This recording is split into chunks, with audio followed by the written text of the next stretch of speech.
nasci praticamente na igreja, fui criada desde os 3 anos de idade. Minha mãe conheceu Jesus nessa época e aí ela levou a gente para a igreja, apesar do meu pai ser ateu, convicto, praticante.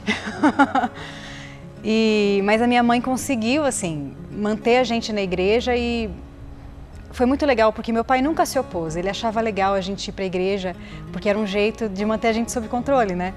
Porque tinha os amigos da igreja e a gente realmente firmou raízes muito profundas, porque ficamos vários anos na mesma igreja e era muito bom, assim. Foi ali que eu encontrei o evangelho de verdade, que eu conheci Jesus. Com 12 anos de idade, eu me lembro muito bem que eu, sentada na minha cama, eu fiz uma oração pedindo para Jesus ser meu mestre, morar no meu coração, né? Aquela coisa linda. E eu honrei muito isso, assim, sabe? Eu nunca me esqueci desse dia. Para mim foi a decisão mais séria que eu tomei. Foi sozinha, né? E com 12 anos. E a partir de então, assim, a minha vida se resumiu à igreja. Trabalhei na igreja até os 26 anos de idade, ativamente, muito ativamente, em vários ministérios. E aquilo para mim era a minha vida. Beleza, estava tudo certo. Até que eu enfim, precisei da igreja para me apoiar numa situação muito difícil que eu vivi, que foi uma separação, né? Eu estava com 28 anos e, enfim, na verdade a igreja em que eu estava nesse momento virou as costas para mim. E aí eu estava em outra cidade, morando longe da minha família, e eu percebi que naquele momento na verdade não é que eu percebi, eu fiquei com raiva da igreja mesmo. Porque eles viraram as costas para mim e eu precisava de ajuda. E aí eu me senti muito injustiçada, porque eu tinha dedicado a minha vida inteira para servir a Deus na igreja e eu sabia que Deus me apoiava na minha decisão, mas as pessoas não. E aí eu decidi fazer uma coisa que eu nunca tinha feito. Resolvi sair fora. Eu não quero mais igreja, eu vou sair fora. Chutei o balde e pensei assim, bom, Deus é comigo, então já que eu não preciso mais da igreja, eu vou continuar com Deus, mas sozinha, assim. E ao mesmo tempo em que a igreja não me deu suporte, os meus amigos da faculdade que eu fazia na época me deram. Então eu estipulei que a partir daquele momento eu não era mais igrejada, eu era uma cristã sem igreja. E aí falava todo mundo que eu era uma desigrejada, mas que eu era ainda cristã e tudo mais. Mas aí eu passei a pensar, inclusive, sobre a minha fé, porque eu comecei a conviver na universidade com pessoas que tinham fés, que tinham crenças muito diferentes das minhas, e comecei a questionar por que eu acreditava no que eu acreditava. Será que eu acreditava em Jesus porque aquilo tinha sido me enfiado goela abaixo pela minha família, pela própria igreja, pelo sistema em que eu vivi a vida inteira, ou porque eu realmente acreditava naquilo? Comecei a questionar, a pensar em outras possibilidades e eu concluí que eu estava no melhor caminho, que eu queria Jesus mesmo, mas não queria a igreja. E fiquei 8 anos longe da igreja, por decisão própria. Nesses 8 anos aconteceram milhões de coisas.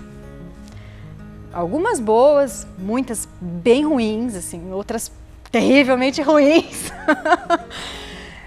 E assim, na medida do possível, eu fui resolvendo a minha vida sem a igreja, contando com a força de Deus, assim, orando, mas não teve jeito. Eu percebi que eu precisava de acompanhamento, eu precisava estar perto das pessoas que acreditavam na mesma coisa que eu, porque nos momentos assim de dúvida, de desespero, né?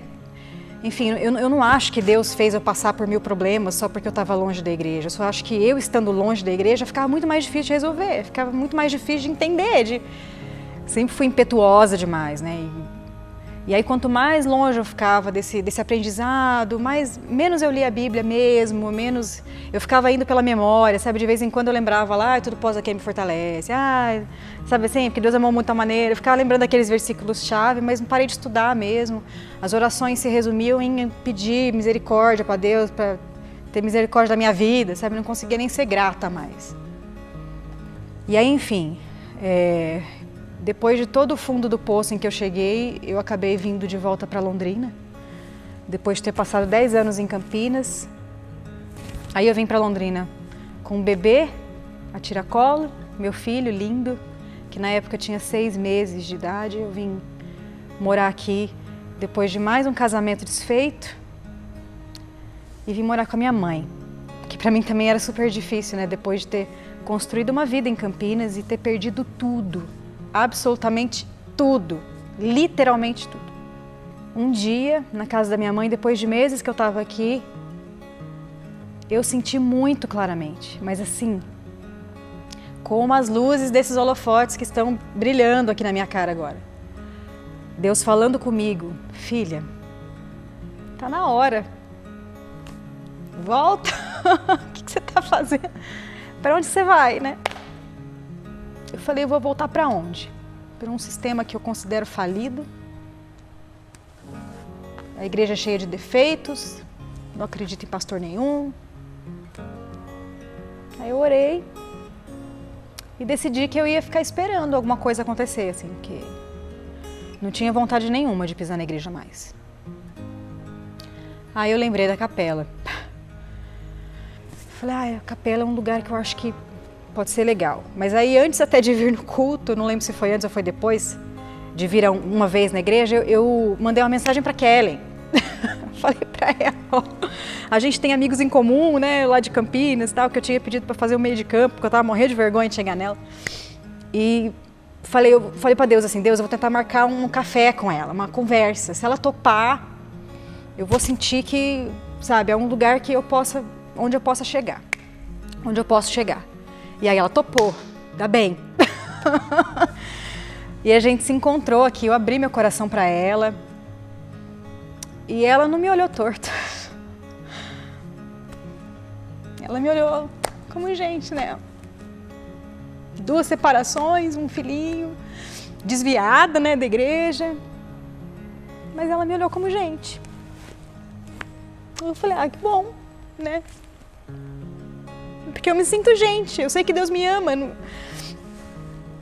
Eu não me sentia desviada, eu me sentia gente de verdade, sabe? Sem hipocrisia, assim. Eu vivo o que eu acredito mesmo. Por 8 anos eu acreditei que eu não precisava da igreja. Agora, eu acredito que eu preciso. Comecei a vir. E desde o primeiro culto,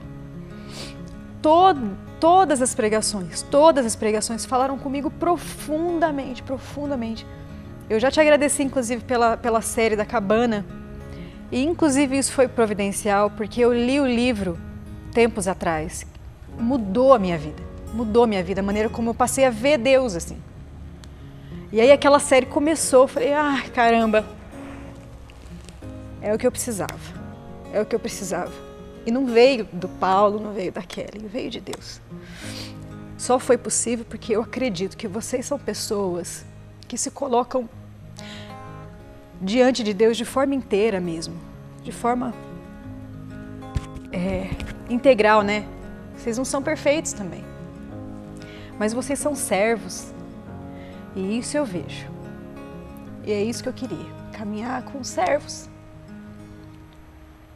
E aí me senti super acolhida, comecei a trabalhar, né? Me embananei aqui no dia do dízimo, eu não conseguia pegar a bacia direito, passar a bacia. Eu nunca tinha feito isso. Era uma das coisas que eu nunca tinha feito. E, inclusive, era também um propósito meu, estar aqui na igreja para trabalhar em lugares onde eu não tinha trabalhado. Porque eu já comentei com algumas pessoas aqui, às vezes a gente vai para a igreja e quer trabalhar nos lugares de mais evidência. Eu canto, eu sou cantora, eu sou mesmo. Mas eu não quero cantar na igreja agora. Eu já cantei em muitos lugares e eu não preciso ter essa experiência para mim agora. Não quero as pessoas me olhando, falando: que bonitinho ela cantou. Eu quero servir e sentir como é o serviço para Deus, onde ninguém vê, mas onde Deus está vendo ali o meu coração entregue para a obra dele. Eu quero dar o meu dízimo sem que ninguém veja, sabe? Eu vou lá, digito lá no meu cartão de débito, sabe? Que é pouquinho, porque graças a Deus eu voltei a trabalhar agora, e também foi obra de Deus isso. Mas em todo o meu coração eu sei por que eu estou dizimando agora. Antes eu nem dizimava, porque eu não concordava. Agora eu sei. Então, eu creio que eu estou no lugar onde eu deveria estar. E tô chegando no lugar onde Deus quer que eu esteja. É isso. Eu sou a Renata, essa é a minha história até aqui.